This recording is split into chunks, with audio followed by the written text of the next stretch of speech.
Today we are looking at a universal C3 bucket elevator. This unit has been brought into the shop.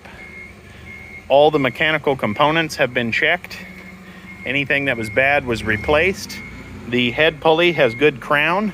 This unit is powered by a 1 horsepower, 208, 230, 460 volt, 3-phase electric motor. Unit has a shaft mount Dodge reducer. This unit could easily be switched to single phase at the expense of the buyer. This unit has a brand new boot pulley. As I said, everything on this unit that was a wear component has been checked and meets operating spec. Unit comes with 2 sections. We have additional sections to change the height, but this is what the original unit came with. Unit has the quick clean out doors. You just simply undo the wing nuts and clean the product out. This is good for maintaining varietal pureness.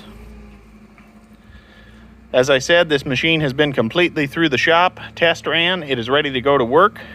This unit and many more like it are readily available through us here at Commodity Traders International. For all things seed, feed, grain, recycling, and research related, please reach out to us. We have the world's largest inventory. Thank you for watching.